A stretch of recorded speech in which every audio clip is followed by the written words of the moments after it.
Kata-katanya dong buat 6 bulan terakhir ini apa? Kayaknya kalau satu kata tuh mungkin rungkat ya. Waduh. Aku tuh 50-50 sama kondisi market saat ini. Karena kalau kita ngomong MSCI itu tuh bukan berita yang bagus. Memang gak ada sentimen positif, gak ada sentimen negatif. Tapi mungkin dalam beberapa bulan ke depan tuh bakal ada sentimen positif. Secara makro kita tuh lebih bagus sekarang. Karena oil turun, MBG di efisiensi, Kopdes di efisiensi kan. Itu secara budget jadi lebih aman. Mungkin kalau satu peribahasa yang bisa ngegambarin keadaan Indonesia itu ya udah jatuh ketimpa tangga. Aduh. Iya, lagi nggak bergairah. Mungkin kalau aku update teman-teman, klien atau followers gitu ya. Ya sekarang tuh kepecah dua. Ada yang melihat ini sebagai opportunity, ada yang takut. Tapi nanti kalau turun lagi gimana? Sebenarnya kalau IPO itu aku lebih prefer untuk short term. Ini majority IPO itu untuk short term. Cuman buruknya itu udah datang. Kita tuh udah dihantam buruknya gitu. Iya, market selalu gitu kan. Kalau seandainya berita buruknya udah dihantam semua, ya apalagi yang mau lo hantam? Gue udah hilang, udah gak ada nyawa lagi gitu loh.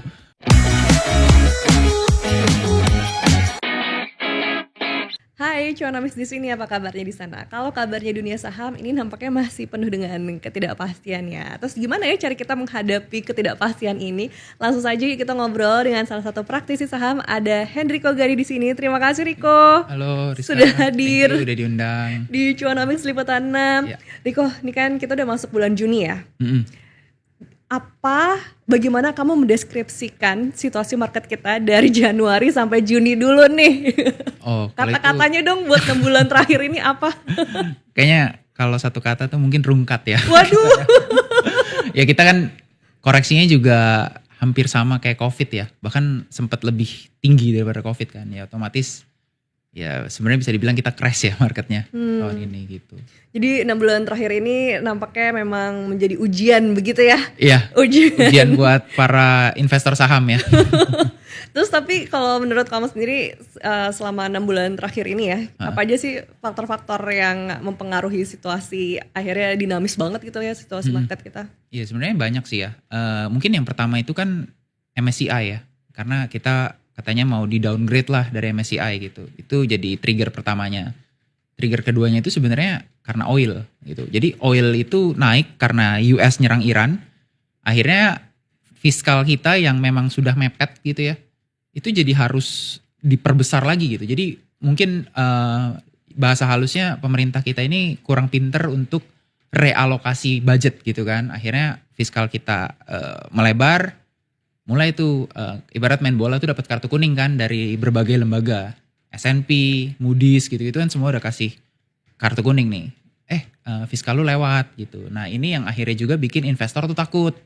Investor takut, jualan, otomatis semua tuh kena. Mau dari saham kek, kalau lihat yield obligasi juga naik. Rupiah juga mungkin yang paling dekat sama kita ya, rupiah itu juga naik kan hampir 18.000 sampai. Ya in short sebenarnya 6 bulan itu kita bermain dengan sentimen ini aja sih. Gitu. Terus terakhir kan memang MSCI yang ngeluarin hasil reviewnya itu ya. Ya kita masih di emerging market. Cuman kayaknya lebih dibikin ngegantung nggak sih kalau Riko ngelihatnya gimana nih hasil review MSCI terakhir? Karena kan akhirnya diperpanjang kan ya sampai November. Ya diperpanjang sampai November. Sebenarnya masih inline sih ya dengan ekspektasi market. Market kita juga nggak expect akan terjadi let's say upgrade ke DM atau enggak juga kita tetap di IM dengan inclusion itu enggak. Emang ekspektasinya cuma sampai sini aja bahwa kita tetap di emerging market tapi kena freeze mungkin sampai November gitu kan. Cuman yang menjadi mungkin yang tidak disangka-sangka gitu ya sama investor adalah ternyata marketnya malah jebol gitu kan kemarin ketika MSCI-nya diumumin. Kalau menurutku sendiri sebenarnya aku sempat sharing juga di komunitasku tuh, aku bilang gini, aku tuh 50-50 sama kondisi market saat ini. Karena kalau kita ngomong MSCI itu tuh bukan berita yang bagus gitu. Kita tuh cuman dapat berita jelek, terus berita jeleknya itu di unwind gitu kan. Jadi neutral lagi gitu. Dan semua orang tuh udah expect itu. Kita nggak ada berita positifnya karena ya foreign yang tadinya udah keluar juga nggak masuk lagi gitu kan. Terus kita mau dapat foreign inclusion dari MSCI juga nggak mungkin sampai November gitu kan. Jadi aku melihatnya sebenarnya itu bukan berita yang bagus, cuman meng-unwind berita negatif menjadi lebih positif gitu. Bukan positif ya, cuman dari negatif lebih positif gitu doang sih. Yang tadi kamu bilang tuh netral aja ya. Iya, netral aja betul. Nah, jadi situasi sekarang menurut kamu 50-50 tuh kayak gimana sih? 50-50 tuh gini. Kalau kita ngelihat market sekarang, itu sentimen negatifnya sudah mulai mereda. Balik lagi ke yang tadi neutral. Cuman gak ada berita positif juga gitu. Apa berita positifnya? Dari global sampai 2 hari lalu, at least takut inflasi katanya. Inflasi tinggi. Semalam baru US itu bilang, sekarang concern kita bukan inflasi tinggi lagi karena oilnya udah turun, tapi adalah slow economic growth gitu. Which is itu jadi ketakutan lagi bahwa oh kalau gitu mau resesi dong gitu. Nah ini yang jadi di globalnya sendiri pun juga kalau dilihat marketnya lagi koreksi kan. Jadi kalau kita ngelihat sekarang memang nggak ada sentimen positif, nggak ada sentimen negatif. Tapi mungkin dalam beberapa bulan ke depan tuh bakal ada sentimen positif. Nggak mungkin nggak beberapa bulan lah ya. 2 atau 3 kuartal ke depan, which is kalau 3 kan tahun depan gitu. Apa menurut Rico yang bisa menjadi sentimen positif ke depannya? Oke, mungkin yang pertama menjadi perhatian aku tuh gini, Rizka. Oil itu kan udah turun ya. Sekarang kan kekhawatiran inflasi itu mereda. Kalau kita berhitung nih secara statistik gitu ya, kita ngomong inflation year on year, berarti kan dibandingkan dengan tahun sebelumnya. Kalau kita ngomong let's say bulan Maret atau April tahun depan, berarti kan dibandingkannya dengan April tahun ini gitu kan ya. Oilnya kan lagi tinggi tuh, itu kan inflasinya mulai merangkak naik. Ketika oilnya mulai turun, seharusnya inflasinya kan sudah rendah atau bahkan bisa deflasi kan di sana, di AS sana. Kalau seandainya itu terjadi, deflasi itu sesuatu yang paling tidak diinginkan dalam ekonomi gitu. Kalau itu terjadi dengan di-combine tadi ekonomiknya lagi lemah, harusnya kan terjadi quantitative easing atau penurunan suku bunga. Nah itu sebenarnya suku bunga,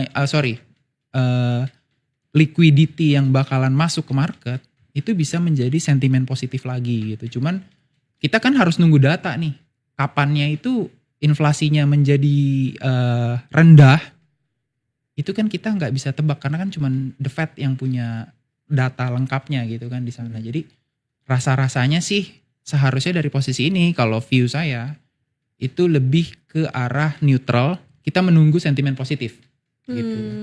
Kalau The Fed pun kalau nggak salah sekarang lagi suku bunganya mau direncanain naik juga nggak sih? Nah itu tadi semua orang masih berpikir kayak gitu sampai semalam. Semalam itu mereka mulai bilang inflasi ini kayaknya udah nggak jadi masalah kan. Nah itu yang kayaknya tinggal tunggu waktu deh kapan si The Fed ini bakalan merubah stand atau at least konsensus lah ya, bukan The Fed. Konsensus ini ngerubah stance-nya, kayaknya The Fed nggak bakalan raise rate deh gitu, nggak bakalan naikin suku bunga deh.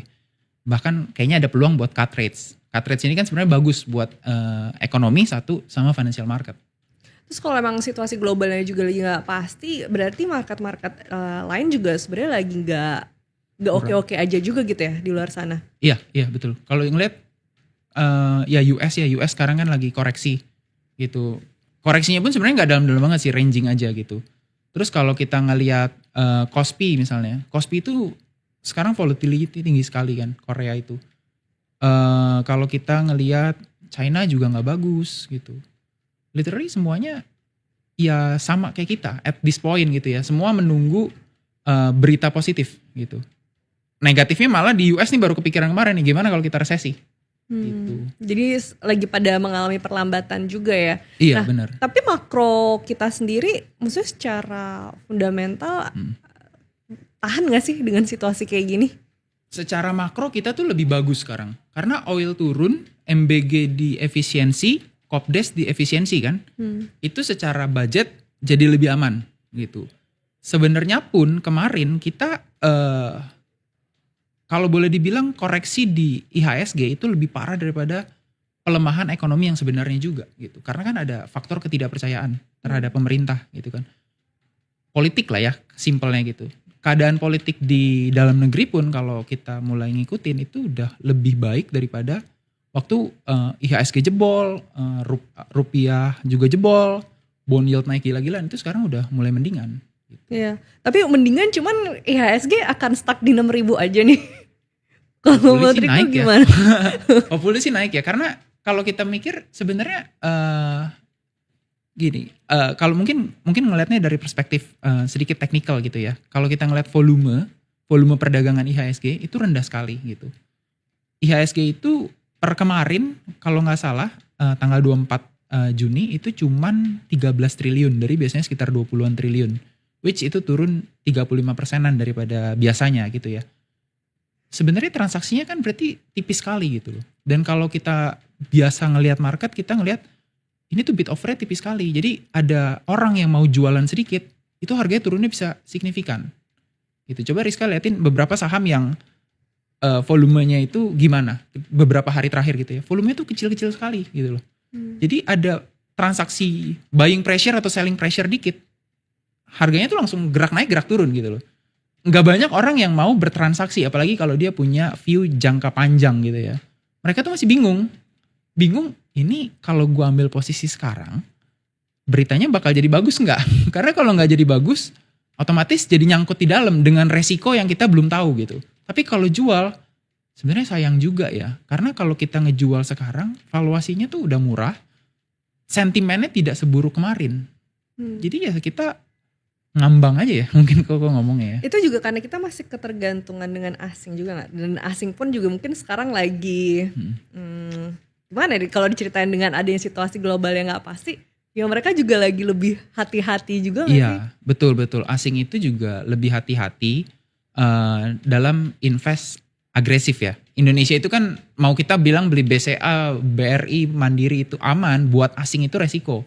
Karena mereka harus mikirin country risk-nya gitu kan. Masuk ke emerging market itu adalah sebuah resiko. Ketahuan invest ke US at least gitu kan lebih aman ya. Mereka juga ketika keadaan ekonomi global lagi begini, mereka mikir ngapain masuk ke Indonesia gitu loh. Ngapain masuk ke emerging market deh, bukan masuk ke Indonesia.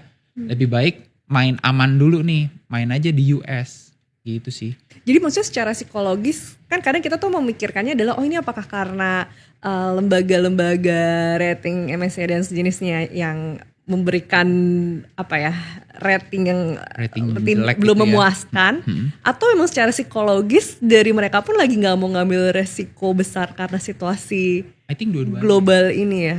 I think dua-duanya sih Rizka. Jadi memang ekonomi globalnya tidak memungkinkan juga untuk mereka ngambil resiko terlalu besar. Yang pertama.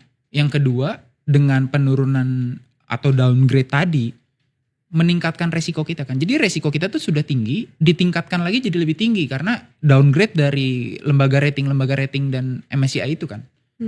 Itu yang bikin asing tuh dari yang udah risk off, makin risk off lagi gitu. Jadi udah, nih nampaknya banyak faktor ya. Iya, banyak kita faktor. tuh kalau mau ngomongin cuman dalam negeri tentang kepercayaan, tapi ya di luar pun situasinya juga lagi carut-marut juga. Betul. Gitu. Mungkin kalau satu peribahasa yang bisa ngegambarin keadaan Indonesia itu ya udah jatuh ketimpa tangga. Aduh. Globalnya udah jelek, ketimpa tangga lagi kan karena kondisi dalam negerinya. Gitu. Tapi respon pemerintah beberapa minggu terakhir ini menurut Riko gimana nih dari pihak regulator kita? Regulator kita at least aku berapa kali ketemu regulator ya, ketemu Danantara Sumber Daya Indonesia, terus ketemu Bank Indonesia gitu ya. Mereka so far sudah mulai buka komunikasi ke publik. Karena memang komunikasi kan yang penting ya dalam ekonomi kan. Mulai buka komunikasi, mereka mulai menenangkan pasar lah. Kasarnya gitu. Jadi kalau kita ngelihat mungkin sampai awal bulan ini IHSG kan masih drop shot ya. Sekarang kan udah mulai ya rebound dikit terus sideways gitu kan. Walaupun belum ada arah-arah mau naik, tapi at least sudah mulai market tuh nggak setakut itu. Ya kemarin tuh investor banyak yang bilang kendalanya itu kalau sama pemerintah adalah komunikasi gitu ya. Ceritain dong perbedaannya, komunikasi dulu kayak gimana dan sampai akhirnya setelah ada berbagai ini sekarang gimana?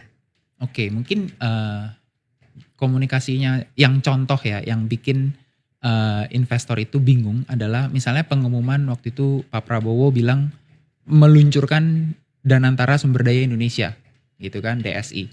Ini untuk menghapuskan under invoicing. Kasarnya pengusaha-pengusaha komoditas yang ngejual barang harusnya harganya $100, dijual cuman let's say 70, 60 gitu kan. Tapi masalahnya teknisnya tuh nggak dikasih tahu gitu. Harusnya itu jadi berita yang bagus dong buat Indonesia kan. Artinya kan kita dapat pendapatan lebih. Tapi masalahnya oke, tujuannya bagus, tapi caranya gimana? Itu tidak dikomunikasikan. Akhirnya market itu kan bingung loh. Apakah caranya A, B, C, D atau apa nih gitu loh. Karena bingung itu akhirnya orang berspekulasi kan. Dengan keadaan yang lagi jelek, komunikasi jelek, itu asumsi liar semuanya jadi ke arah negatif. Wah, jangan-jangan nanti DSI mau jadi Glencore-nya Indonesia katanya. Glencore itu kan trader komoditas besar di Indonesia gitu loh. Di global. Kalau Indonesia mau jadi Glencore dalam waktu 6 bulan, wah pasti hancur nih. Akhirnya orang udah buang dulu deh saham komoditi gitu kan. Semua dibuang, harga sahamnya jatuh. Itu kan akibat komunikasi sebenarnya. Padahal waktu itu ketemu sama Danantara Sumber Dayanya sendiri, mereka aja bilang kita masih mau belajar dulu gimana dengan environment commodity business di Indonesia gitu loh. Kita tidak mau menghancurkan ekosistem yang sudah ada.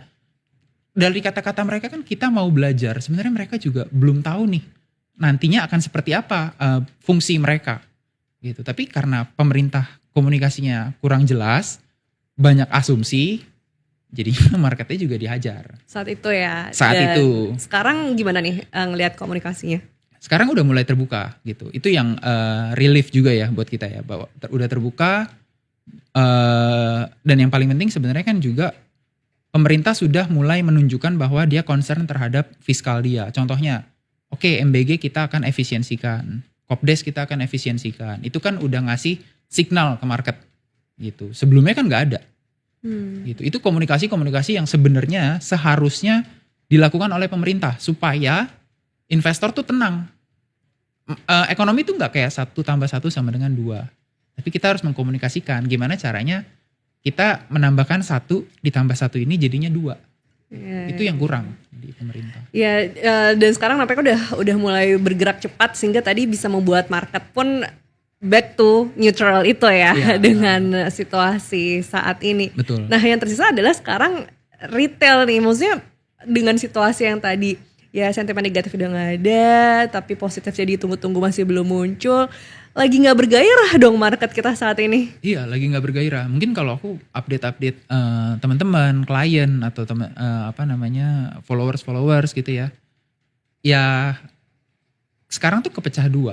Ada yang melihat ini sebagai opportunity, ada yang takut. Tapi nanti kalau turun lagi gimana? Karena dua-duanya tuh nggak bisa disalahin. Murah benar. Dibilang nanti kalau turun lagi gimana? Bisa juga, karena nggak ada berita positifnya kan. Semua berita anteng aja gitu. Kita semua anteng aja gitu kan. Jadi bisa naik, bisa turun. Ini posisi yang mungkin kurang enak ya jadinya. Kalau dari perspektif Riko sendiri gimana? Lebih berat kemana? Ini adalah peluang atau tadi yang satu lagi bisa lebih rendah lagi? Lebih rendah lagi ya. Kalau aku sendiri karena stylenya itu lebih ke mid to long term, means kita bisa ambil posisi untuk bulanan gitu ya. Aku lebih cenderung ke arah bullish, ke arah positif gitu. Ya balik lagi ke tadi, ekonomi dunia ini melemah semuanya.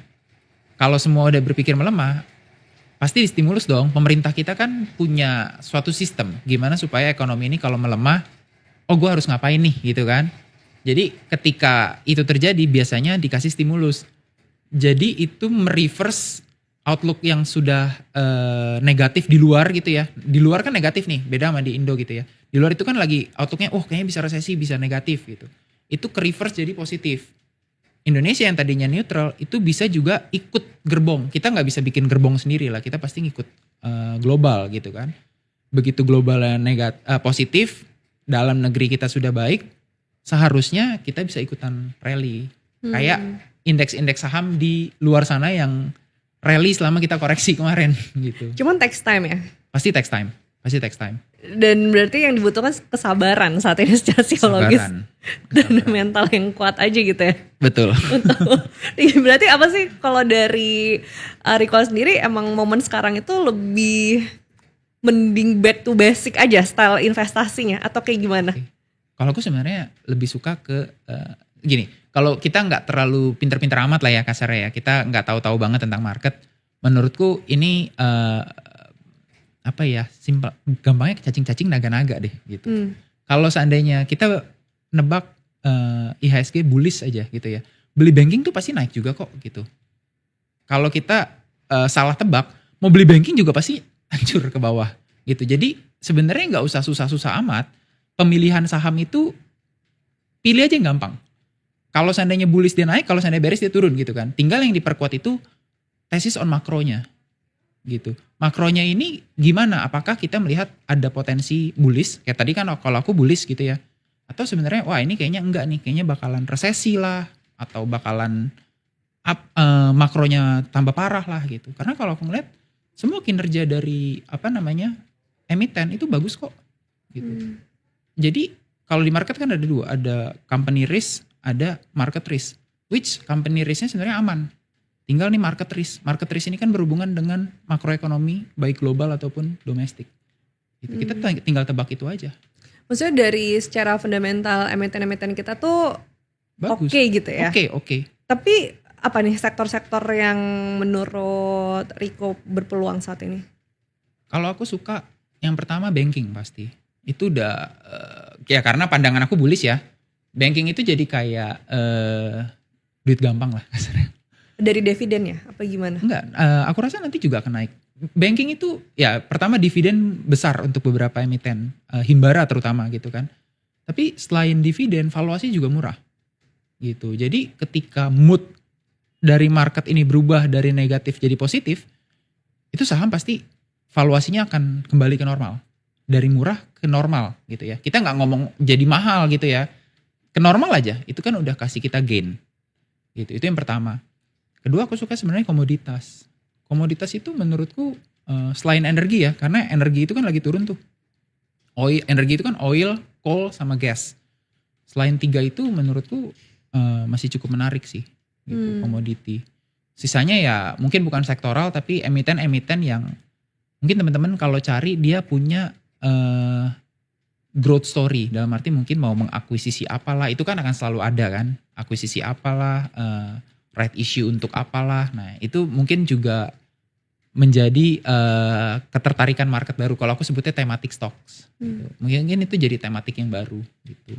Tapi kalau perbankan itu kan maksudnya situasi kita kan ekonomi BI rate-nya juga lagi tinggi-tingginya gitu ya. Itu nggak berkorelasi ya? Sebenarnya berkorelasi. Cuman buruknya sudah datang. Kita tuh udah dihantam buruknya gitu. Jadi kalau mau dihantam ke bawah lagi gini. Kalau sebelumnya di awal tahun let's say kita tuh ada di level 10 gitu ya. Terus kita kehantam berita buruk kan. Let's say dari 10 ini turun jadi 3 gitu. Ya kalau seandainya turun lagi pun mau turun sampai mana sih? Palingan turun 3. Tapi kalau seandainya positif dapetnya ini 7 nih gitu loh. Jadi secara mindset adalah mending kita digeber dengan berita buruk di awal gitu atau gimana? Iya, market selalu gitu kan. Kalau seandainya berita buruknya udah dihantam semua, ya apalagi yang mau lo hantem? Gue udah hilang nih, udah gak ada nyawa lagi gitu loh. Apalagi yang lo mau ambil, udah gak ada lagi gitu. Kecuali udah yang kayak tadi ya, udah globalnya jelek, domestiknya jelek, gak diurus itu kan namanya negatif terus. Kita mau betting juga susah gitu kan. Tapi dengan berita sekarang semua negatifnya udah keluar, pemerintahnya udah concern bahwa oke, kita akan memperbaiki ini, berarti kan kita ngelihat ekonomi kita arahnya lebih cenderung ke atas kan, karena sudah ada mau diperbaiki gitu. Kalau kayak gitu kita tinggal ngelihat ke bawah itu potensinya berapa, ke atas berapa, karena kan saham selalu risk reward ratio kan. Kalau menurutku posisi sekarang, jangankan untuk cut loss ya, aku bilang kalau posisi sekarang kita nggak punya barang aja tuh sayang. Jangankan, kalau kan orang bilang kan, udah turun banyak nih, cut loss nggak ya, nanti turun lagi gimana? Kalau aku bilang, mau cut loss sekarang pun aku takut ketika cut loss nanti terbang. Gitu. Jangankan yang punya saham, yang nggak punya saham aja, kalau ditanya beli saham nggak beli, aku bilang kayak gitu. Okay. Gitu. Dan ada lagi kekhawatiran tentang rupiah ini gimana? Ya rupiah kan kita juga masih gimana ya? Kalau rupiah sih sebenarnya kembali lagi ya, ini tinggal tunggu kepercayaan masyarakat pulih. Memang kan takes time gitu. Cuman kalau kita ngelihat seharusnya dengan fiskal kita yang tidak terlalu agresif lagi, kebutuhan dolar kan juga nggak tinggi. Terus yang mungkin teman-teman perlu tahu juga, di bulan-bulan ini, di kuartal 2 ini itu banyak pembagian dividen kan. Itu transfer uang dari dalam negeri keluar itu sangat banyak. Jadi setelah lewat dari Juni, seharusnya dengan sentimen ini ya, kalau sentimennya berubah kan otomatis asumsi semua berubah lagi. Dengan sentimen ini seharusnya rupiah ini udah nggak terlalu signifikan naik kenaikannya. Mungkin 18.000, cuman kalau 18.000 lewat itu udah chance-nya kecil.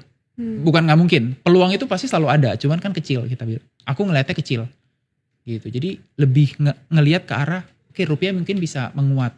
Tapi nggak expect sampai 16.000 juga sih, kayak mungkin kalau sekarang 17.8 ya mungkin menguat 17.5, 17.4. Oh, justru prediksinya segitu ya. Karena kan beberapa tuh mengkhawatirkan wah BRI tuh udah tinggi nih gitu. Tapi kok kayaknya penguatannya nggak yang signifikan sampai gimana gitu kan, kita masih sekitar 17 ribuan. Iya, karena kepercayaan gitu kan. sih kalau rupiah ya.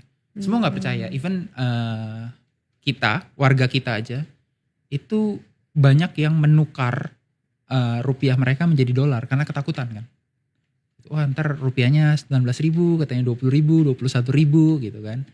Kalau ditukar terus ya mau fundamentalnya bilang 10.000 juga, kalau kita tuker rupiah kita ke dolar terus juga nggak bakal kejadian kan itu. Aduh, ayo kita cintai rupiah. Berarti ya itu ya, maksudnya masih ya ini mungkin BI rate-nya atau segala upaya itu adalah mungkin obatnya, cuman ya balik lagi akarnya itu ya, Iya, yang ya, trust ya yang harus kita bangun. tetap harus dibenahi juga gitu. Betul. Dan Betul. dikelola. Nah, terus buat para retail yang ngerasa wah situasinya kan sekarang lagi nggak pasti nih gitu. Strateginya gimana ya? Atau ya mungkin mereka beberapa ada yang rasa duh nyangkut lagi gitu. Gimana tuh Kak? Rasanya kalau nyangkut mungkin mayoritas investor nyangkut ya. Ada saham nyangkut lah at least gitu kan. Cuman kembali lagi kalau kita ngomong saham itu sebagai sebuah bisnis, loss itu kan kita anggap sebagai sangkos. Sangkos tuh ibarat beban yang sudah terjadi dan kita nggak bisa ulang anyway gitu kan. Kita kan mesti berpikir ke depan tuh seperti apa.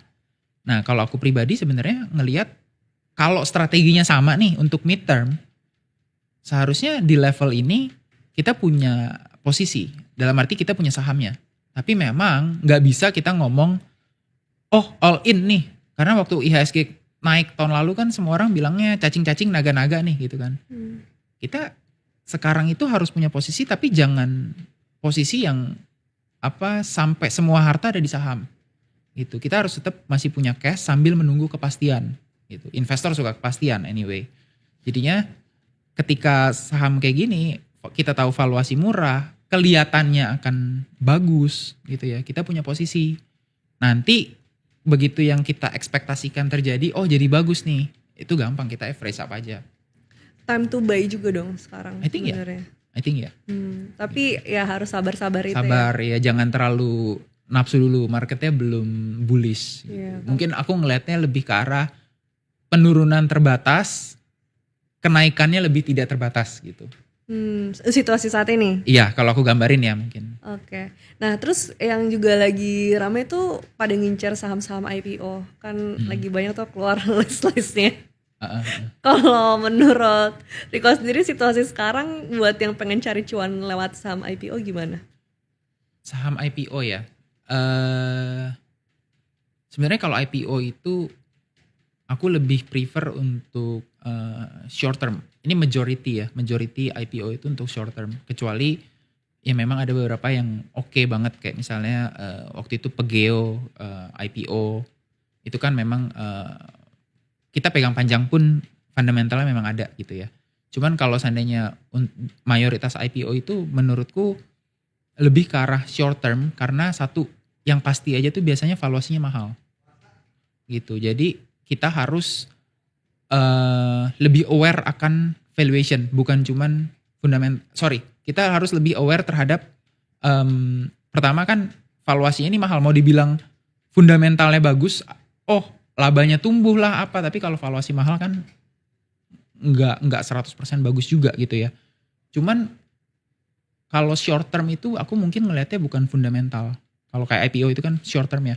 Aku lebih ngelihatnya ke arah momentum. Means mungkin ada beberapa underwriter yang lebih diminatin pasar gitu kan.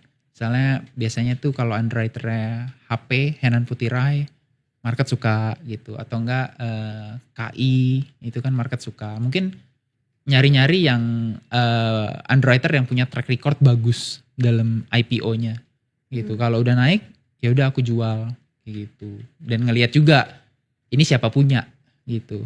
Kebiasaannya kalau orang ini IPO-in gimana nih? Apakah sahamnya naik atau enggak gitu. Kalau aku sih biasanya ngeliat kayak gitu. Kalau yang aku no idea banget, kebanyakan aku skip gitu. Oke, jadi itu indikator-indikator yang lebih ke teknikal ya. Jadi perhatian daripada fundamental, karena fundamental biasanya ya nggak semua sih, cuman mayoritasnya fundamentalnya at least dijual mahal sih, walaupun growth lah apa gitu. Kalau dari point of view-nya Rico sendiri lebih banyak peluangnya atau resikonya sih dengan saham IPO. IPO ini? Kalau yang fundamentalnya kurang oke tadi, aku merasa resikonya tuh lebih besar sebenarnya. Karena kebiasaannya kalau kita dapat IPO saham yang naik terus gitu ya, itu alokasinya kecil. Let's say beli 100 juta, mungkin alokasinya cuma dapat 1 juta kurang gitu. Jadi cuma 1% dari alokasi kita, terus sahamnya naik kencang gitu kan.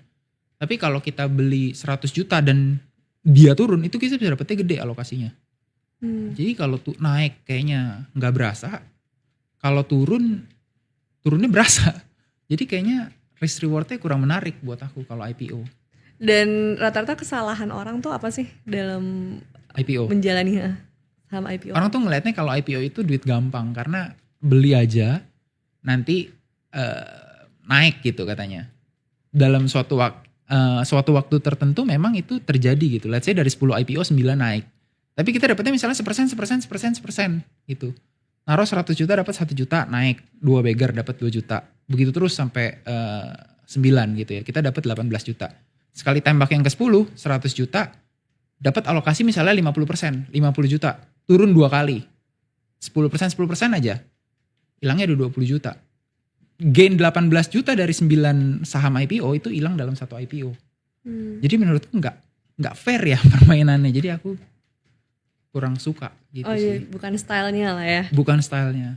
Dan dengan ramenya list IPO ini di tengah situasi yang sekarang mungkin lagi tadi neutral aja dan nggak terlalu bergairah. Berarti cuma sekedar spekulasi aja ya tentang IPO ini. Ya kalau aku sendiri sih, kalau ngelihat emiten di bursa banyak yang murah, kenapa harus spekulasi gitu. Jadi aku lebih prefer beli yang udah listing aja kalau aku gitu. Oke, jadi lebih yang udah mending lama yang tercatat di bursa aja gitu ya. Iya, betul. Nah kalau misalnya ngomongin style nih, seorang Rico tuh apa sih stylenya? Aku lebih ngikutin siklus makro sih sebenarnya gitu. Jadi kita ngelihat makro itu ke depan kayak apa. Makanya kalau tadi kita bahas selalu aku ngomongnya gimana makroekonomi global, ekspektasi ke depan itu seperti apa gitu kan, likuiditas seperti apa. Terus kita ngelihat lagi ke dalam negeri, kekhawatiran apa yang ada di dalam negeri, gimana mood investornya gitu ya. Dari situ baru kita bisa ngelihat, sektor apa nih yang diuntungkan dari sisi makroekonomi, terus juga investor nih kelihatannya akan suka gitu. Karena at the end saham itu menurutku adalah supply and demand gitu. Kita boleh bilang ini saham murah, tapi kalau nggak ada yang beli itu saham akan murah terus selamanya. Kita boleh bilang itu saham mahal, sepanjang dibeliin terus, naik terus itu sahamnya gitu. Jadi fundamental itu one thing, tapi bukan artinya fundamental adalah segala-galanya gitu kan. Aku melihat fundamental itu cuma satu faktor di mana orang akan melakukan aksi jual atau beli. Spekulasi di other things yang bisa bikin orang jual dan beli gitu kan. Makanya aku stick ke pendekatan yang aku rasa paling kecil resikonya. Ngelihat makroekonomi, ngelihat fundamental, kira-kira mana nih yang investor bakal suka. Jadi kalau murah nih, fundamentalnya murah, makronya bagus, tapi kayaknya investor gak suka nih saham-saham gini, aku gak beli. Gitu. Aku lebih ke arah situ sih. Nah, perjalanan untuk nentuin stylenya itu sempat nyoba yang lain-lain juga gak sih? Iya, dulu aku pernah belajar technical analysis, pernah belajar flow, belajar trading, pokoknya macam-macam lah ya. Gitu. Cuman semua itu kan punya keahlian dan kekurangannya masing-masing. Mungkin aku nggak cocok di situ, di bagian trading gitu ya. Stressful menurut aku. Ngeliatin angka kanan kiri bit over gitu tuh menurutku stressful gitu. Jadi aku lebih gampang ngeliat, oh kalau ekonominya seperti ini, kebijakan yang akan diambil pemerintah tuh seperti ini. Kebijakannya kayak gini, nanti efeknya ke market kayak gini. Oh kalau marketnya kayak gini, pasti investor sukanya yang kayak gini nih. Ya udah kita beli dulu. Nanti udah ada investor yang masuk, ya udah kita keluar gitu. Okay. Jadi emang apa ya, menjalani trial and error juga gitu. Iya. Sampai akhirnya ngerasa oke nih suka dengan yang style yang dijalanin ini. Nah, style yang dijalanin sekarang pun itu juga ada disiplin cut loss juga gak sih? Ada. Tentunya kalau seandainya sentimennya ternyata berubah. Apalagi sekarang di zamannya Donald Trump ya, presiden AS-nya. Kebijakan tuh bisa berubah sangat cepat gitu. Even kalau kita ngelihat Selat Hormuz itu aja bisa buka tutup. Sampai ada yang bikin di Google Maps kan jam buka jam tutupnya itu kan. Itu sangat dinamis gitu loh. Tapi kalau kita coba ngelihat secara garis besar, kita ngelihat helikopter view ya. Ternyata view kita dengan kenyataan di lapangan tuh berbeda. Bertolak belakang maksudnya. Aku akan cut loss. Gitu. Ya, gimana? Maksudnya misalnya dalam 6 bulan terakhir ini deh, cut loss-nya udah bisa sampai berapa kali nih? Wah, cut loss itu pertama MSCI ada cut loss gitu kan. Karena gak ada yang nyangka anyway MSCI begini. Pertama cut loss, terus ketika ambil posisi perang itu aku gak cut loss. Karena aku expect itu akan perang. Aku malah cuan, aku ngambil, wah ini kalau kayak gini bisa perang. Ngambil saham energi. Jadi pas orang-orang perangnya beneran kejadian, orang-orang beli saham energi, kita jualan. Gitu. Cut loss lagi adalah ketika waktu perangnya itu udah mulai peak gitu ya, udah di peak. Ternyata Indonesia kena fiskal. Wah ternyata Indonesia salah nih rearrange fiskalnya dia. Itu cut loss lagi. Yang sempat ada kekhawatiran defisit itu juga ya? Iya. Aku tahu itu pasti kalau kayak gitu, investor pasti nggak suka dan dia pasti jual gitu. Itu kan maksud aku itu yang tadi aku bilang, kita dalam kondisi begini kita bisa tahu investor ini suka atau enggak kan? Investor pasti nggak suka. Ya jadi kita juga jual dulu, cut loss dulu, ambil lagi posisi di bawah. Wah, jadi udah sempat beberapa kali juga gitu ya? Iya. Dengan situasi 6 bulan terakhir ini. Dan yang masalah investor asing, kita juga sempat masuk pemberitaan itu, Riko tahu juga tuh yang pemberitaan asing. Itu yang impactful yang dari Bloomberg itu ya. Impactnya gimana sih? Ya sebenarnya aku juga agak bingung ya. Karena kalau kita ngomong pemberitaan bahkan kayaknya di blow up sebegitu besarnya.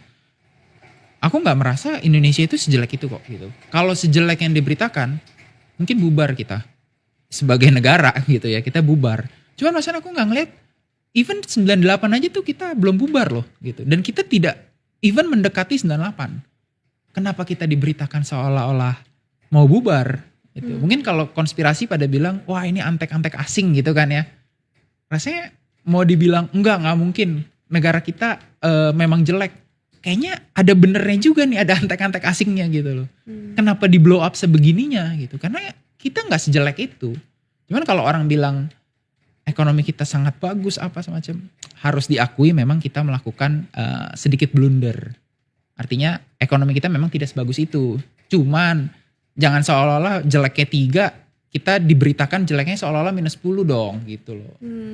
Karena kita maksudnya dari point of view Riko sendiri pun juga masih ada optimistis ya terhadap situasi market kita saat ini kan. Iya. Walaupun di tengah gonjang-ganjing. Iya, aku masih optimis karena kalau menurutku bahkan kita mendekati krisis 98 aja enggak sih. Gitu. Kecuali pemerintah kita diem terus gitu. Dan sejauh ini kita selalu proaktif ya dari pihak pemerintah juga. Kalau COVID menurut Riko gimana situasi krisis sekarang sama sekarang COVID? Itu lebih bikin was-was. Karena waktu COVID itu pemerintah cepat tanggap. COVID semua lockdown, dikasih stimulus fiskal dan moneter. Jadi clear cut gitu loh. Kalau di sini beratnya adalah eh, pemerintahnya lambat meresponnya. Kayak contohnya tadi ada perang, fiskalnya tuh nggak langsung di-adjust. Itu kan sempat bikin, wah kalau fiskal gini terus mah asing nggak suka jual dong gitu kan. Jadi kan kita cut loss lagi. Kalau COVID mungkin cut lossnya cuma sekali, ini tadi udah berapa kali yang aku ceritain gitu kan. Mungkin karena itu sih ya. Di sini jadi lebih sulit gitu marketnya. Cuman tadi menarik sih, aku belum gali lagi kalau misalnya Riko dan mungkin beberapa praktisi saham juga lagi sering mengadakan apa ya, ketemu lah dengan pihak regulator gitu ya. Itu tuh biasa ada apa sih, lebih transfer informasi apa aja? Sebenarnya kalau dari regulator itu kita ketemu lebih ke arah klarifikasi. Sebenarnya tadi kan aku bilang komunikasinya kurang jelas gitu kan. Sebenarnya yang terjadi itu apa sih gitu. Walaupun mereka ngomong nggak tahu, bilang aja nggak tahu gitu loh. Kita tahu kok. Kita juga bukan orang yang mengasumsikan orang itu tuh lagi bikin candi gitu. Kalau orang bikin candi kan, oh besok jadi gitu kan. Kita tahu semua butuh proses. Cuman masalahnya konsep besarnya seperti apa, progresnya sampai mana kan kita pengen tahu gitu. Kalau nggak diberitahu itu lebih jelek daripada kita ngomong nggak tahu gitu. Jadi kita cuman sebenarnya ketemu itu buat mengklarifikasi sih, Bu. Pak, Bu, sebenarnya ini konsepnya seperti apa? Terus ke depan rencananya seperti apa? Eksekusinya sekarang sampai mana? Kayak gitu-gitu sih. Ya, dan akhirnya di situ bisa dapat inilah ya, apa, komunikasi dua arah Ya, yang betul. lebih clear lagi Iya, gitu ya. nggak cuman dari rumor ya. Atau pemberitaan-pemberitaan yang cuman satu arah aja kan biasanya. Kalau dari konvers juga gitu-gitu. Betul, betul. Oke, menarik. Nah, terus perjalanan Riko untuk memutuskan jadi masuk dunia saham itu gimana? Karena tadi kan diceritain sebenarnya background Riko pun bukan dari ekonomi kan sebenarnya. Iya, aku dari teknik sipil. Gitu. Pertama kali sebenarnya udah sempat terjun ke dunia teknik sipil juga sih gitu. Kurang lebih 3 tahun, terus aku ngelihat kayaknya memang pertama itu sebenarnya karena pure mau investasi gitu. Kayaknya nih nggak boleh nih uang tuh dibiarinin nganggur. Belajarlah investasi. Terus pas seperjalanan investasi rugi gitu. Karena kan dulu diajarinnya cuman beli saham itu yang PI-nya murah, labanya bertumbuh gitu kan. Loh ini udah kriteria masuk semua kok rugi gitu kan. Aku bingung. Nah akhirnya carilah kenalan. Ya kalau sekarang gampang lah masuk komunitas-komunitas gitu kan. Carilah, dulu masih belum banyak komunitas, jadi cari kenalan. Seru juga gitu awalnya jadinya. Jadi dari mau cari duit tambahan terus seru juga gitu. Terus mikir, ini udah nyemplung setengah badan nih. Nyemplung aja lah sekalian. Akhirnya carilah job di stock market gitu. Dari situ mulailah ke sini. Udah kurang lebih kalau di stock market tuh di industri ya kan 7 tahun. Kok rasanya sampai sekarang masih menarik gitu loh. Masih belum membosankan. Jadi ya udah lanjut aja terus. Oh, jadi tuh sempat ngelewatin yang COVID juga itu ya? Sempet. Terus ini dapat cuan banyak dong setelah itu. Ya COVID cuan banyak. Karena kan COVID itu sebenarnya kalau orang bilang COVID itu parah, menurutku enggak juga ya. Soalnya mudah. Pemerintahnya responsif. Begitu COVID kita cut loss, di bawah tiba-tiba pemerintah kasih stimulus. Udah marketnya naik. Walaupun penurunannya kayaknya signifikan, tapi sebenarnya gampang untuk kita merespon pasar waktu itu gitu ya. Dan situasi global juga nggak secarut marut sekarang, karena situasi saat itu kan masalahnya adalah COVID gitu kan. Satu masalah gitu. Kalau ini kan dia udah kayak udah 2 masalah yang pasti kan, udah jatuh ketimpa tangga. Globalnya masalah, domestiknya nggak ngerespon. Dan maksud aku faktor dari globalnya juga banyak lagi gitu kan. Betul. Ini lebih complicated sih. Jadi lebih pusing juga ya untuk tahun ini. Tadi sempat rugi sampai minus 50%, bener gak sih? Pernah. Oh iya. Tapi bukan yang saat ini, maksudnya pernah di perjalanannya itu kan. Itu gimana? Gak menyerah saat itu? Oh, justru pertama kali yang ngebukain jalan aku buat masuk ke industri itu karena nggak menyerah. Karena rugi itu jadi aku rugi 50%-an gitu ya. Itu mungkin belum ngitung waktu itu aku sempat pinjem duit. Jadi kalau dihitung-hitung sebenarnya uangnya lossnya hampir semua. Ini juga ya taking risk banget ya pakai minjem duit ya. Baru anak fresh grad kayak apa sih hidup ini kan, duit buat apa kita pegangin, hajar aja terus, ternyata loss waktu itu. waktu loss itu terus aku belajar recover lah, mulai recover. Terus karena aku penasaran aku bilang kayaknya lebih baik nyemplung sekalian nih ke industrinya gitu. Gimana cara analis itu berpikir, gimana caranya institutional investor itu berpikir kayak gitu kan. Nah, interview yang waktu itu bikin aku diterima karena kan basicnya nggak kuat ya finance-nya. Jadi salah satu yang bikin diterima adalah waktu diwawancara sama ownernya tuh nanya, kenapa kamu kok mau pindah? Kamu udah punya karir loh di teknik gitu kan. Kamu di sini ngulang lagi gitu. Iya bu, nggak apa-apa, saya bilang. Karena saya suka di sini, saya loss, dia bilang. Saya hampir berhasil membalikkan loss saya, hampir, jadi masih rugi juga waktu itu. Saya pengen belajar lagi bu, karena saya yakin ini saya bisa dapat duit dari sini. Cuman masalahnya saya belum paham banget gimana caranya. Saya pengen masuk ke sini, saya pengen belajar. Oh ternyata ownernya itu suka. Dan waktu itu jadi akhirnya diterima. Jadi Riko ini selain terjun sebagai praktisi saham juga sebagai analis juga ya. Sebagai analis juga. Berarti itu adalah pelajaran yang didapat ketika kemarin-kemarin mengalami kegagalan yang minus sampai 50% itu. Terus tapi juga akhirnya punya community.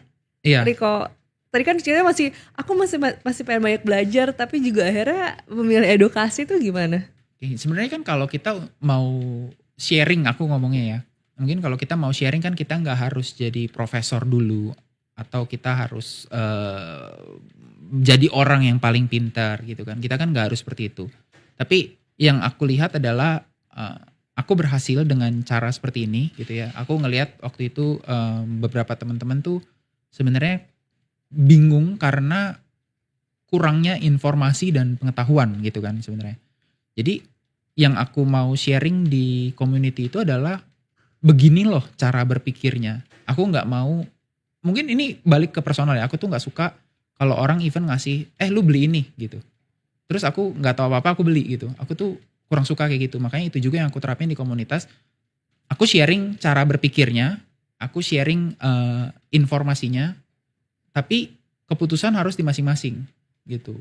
Itu tujuannya supaya mereka itu bisa berkembang. Karena kalau disuapinin terus, dikasih ikannya terus, mereka nggak akan pernah bisa gitu kan. Nah di komunitas ini tuh yang aku mau sharing adalah seperti itu. Ini caraku berpikir seperti ini, informasinya seperti ini. Silahkan di digest gitu. Kalau nggak ngerti kita bisa diskusi di situ.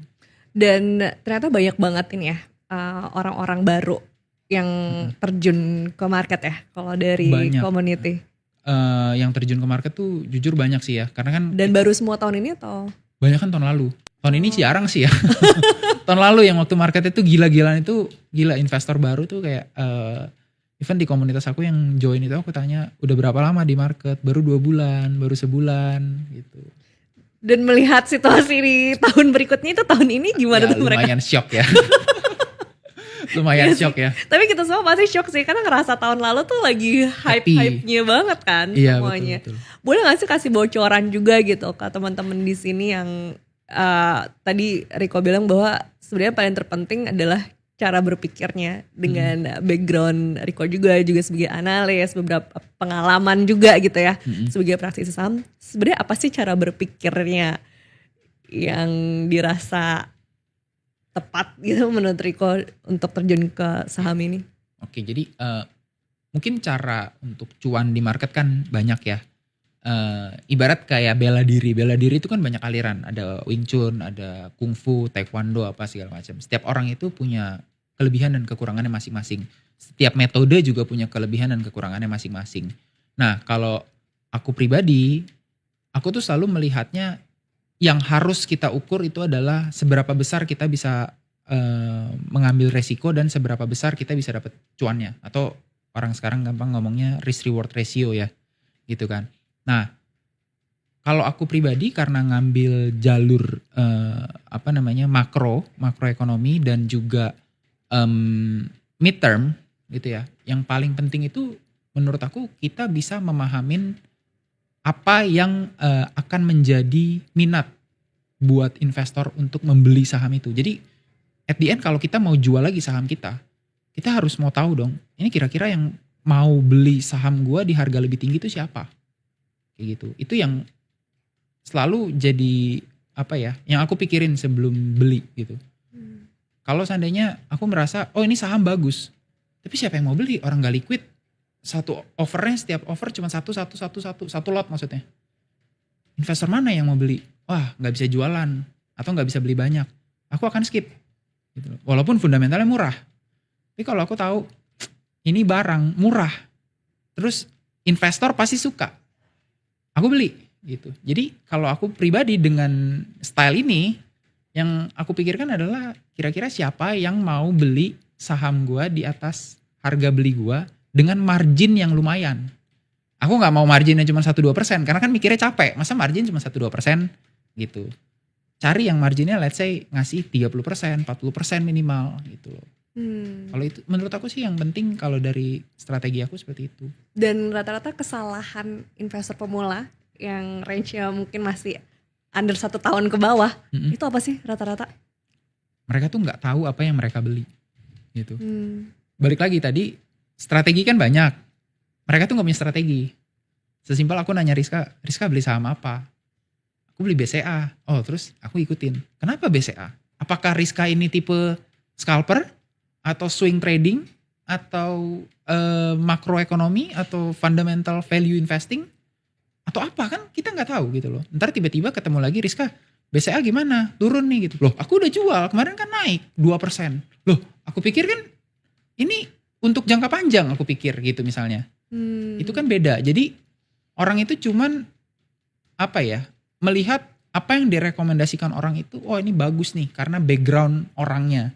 Tapi gak mengerti sebenarnya orang ini tuh cara mainnya seperti apa sih. Jadi kadang tuh cuman ngeliat dari popularitas emitennya aja gitu ya, nama besar emitennya atau bahkan yang merekomendasikan. Yang merekomendasikan juga bukan artinya yang merekomendasikan salah, cuman kita nggak kenal dengan yang merekomendasikan, kita akhirnya cuman ikut-ikutan kan. Oke. Jadi gitu ya teman-teman, coba yang baru-baru mungkin emang iya sih rata-rata ya kayak gitu ya, istilahnya kadang FOMO-nya lah, ya lihat apa yang lagi viral di medsos gitu kan. Kayak tahun lalu mungkin cerita sedikit tentang satu saham, ya kita sebut aja Bumi lah ya gitu kan. Aku kalau tanya orang, lu main saham? Iya. Lu beli saham apa? Bumi. Kenapa lu beli saham Bumi? Nggak tahu lah, pokoknya si A nyebut Bumi. Kalau enggak Buminya naik terus gitu. Emang yang suruh lu beli itu mainnya gimana? Nggak tahu, pokoknya beli aja. Itu kan mereka jadi nggak tahu gitu loh. Kalau Buminya turun, let's say 10%, gue harusnya cut loss atau gue fresh down ya? Itu kan bingung. Itu sih. Dan di situasi saat ini ya jadi apa ya? Jadi teruji gitu ya, mana yang ikut-ikutan, mana yang emang ngerti kan. Benar-benar. Karena sebenarnya kalau menurut Riko sendiri di situasi saat ini, ketika kita benar-benar paham dengan apa yang kita beli, cuannya masih bisa kita dapat gitu. Dengan situasi ini, mungkin kalau situasi ini bisa, tapi mungkin sulit ya gitu. Mungkin kalau belum terlalu gimana pun mungkin bisa loss gitu. Nah cuman, berarti gimana? Cuman menurutku kan, maksudku kalau gaya aku sendiri kan ngelihatnya, kita nge-review porto tuh biasa 1 tahun gitu. Masih ada kesempatan kok gitu loh. Bukan artinya yang ini udah game over gitu kan. Dan anyway, kalau main dengan style yang sama di tahun lalu juga, itu gainnya lumayan loh. Bisa 300%, 400%. Aku pribadi pun sekitar 200% gitu loh. 200 plus. Means sebenarnya kalau turun sekarang pun ya udahlah, anggap aja normal return gitu loh. Normal means mungkin aku cuma untung dalam 2 tahun 50%, 60% per tahun, kayak masih oke juga ya menurutku gitu loh. Nah kita udah nyampe pertengahan tahun, proyeksinya nih 6 bulan ke depan, ditambah kita masih ada digantung lah ya sampai bulan November. Masih ada pengumuman lagi gak sih ya kita lembaga-lembaga S&P ya, gimana nih proyeksinya 6 bulan ke depan? Mungkin ini tough ya, tapi menurutku at least mungkin 7.000 ya. At least 7.000 kita sampai. Kalau semuanya mendukung, mungkin kita bisa menuju all time high. Nggak tahu mungkin all time high di tahun depan atau awal tahun depan. Cuman kalau semuanya mendukung dari global dan domestik, all time high itu mungkin aja terjadi lagi. gitu. Jadi 6 bulan ke depan masih tough ya situasi. Masih tough. Tapi ya menurutku 7.000 dapet lah, masa 6.000 ke 7.000 aja nggak dapet, kondisinya udah lumayan oke kok kayak gini. Oke. Dan posisinya untuk strategi 6 bulan ke depan apa nih kalau dari point of view Riko? Kalau aku sih yang pertama kita mesti ngikutin perkembangan, karena kan memang kondisinya gonjang-ganjing masih ada. Kalau seandainya gonjang-ganjingnya udah makin kecil, posisi ditambahin strategiku. Terus kalau sahamnya ya tadi aku prefer banking, commodity, dan saham-saham yang punya corporate action, inorganic growth kalau kita sebutnya. Gitu. Dan tadi ya penting untuk tahu dulu nih kalian emang mau belinya apa tuh dipahami benar-benar gitu ya. Iya. Oke. Terakhir deh pesan nih buat teman-teman yang mungkin sekarang lagi mental breakdown atau lagi ngerasa nyangkut. Apalagi sih rata-rata keluhan yang sekarang itu. Oke. Yang banyak kan nyangkut sih ya. Kayaknya nggak ada lagi ya.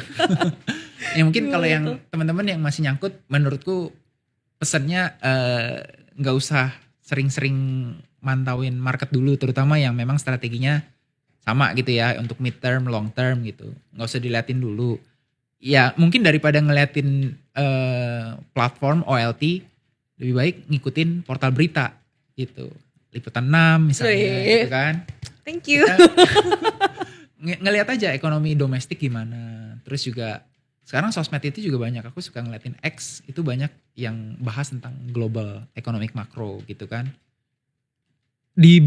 Diikutin aja supaya kita bisa tahu nih.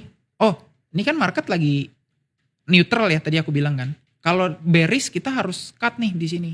Tapi kalau jadi bullish kita harus tambah. Jadi nggak ketinggalan gitu. Strateginya sih kalau menurutku ya pesanku itu aja. Ngikutin aja dulu.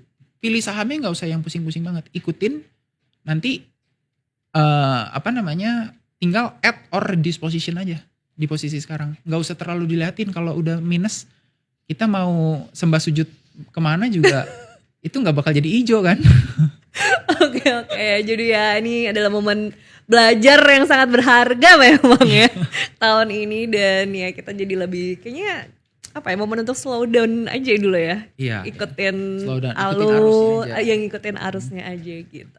Thank you Riko sudah sharing untuk kita semua. Semoga bermanfaat ya buat teman-teman yang mungkin lagi galau-galau. Dan demikian Cuan Amis kali ini, sampai ketemu di topik lainnya. Sampai jumpa.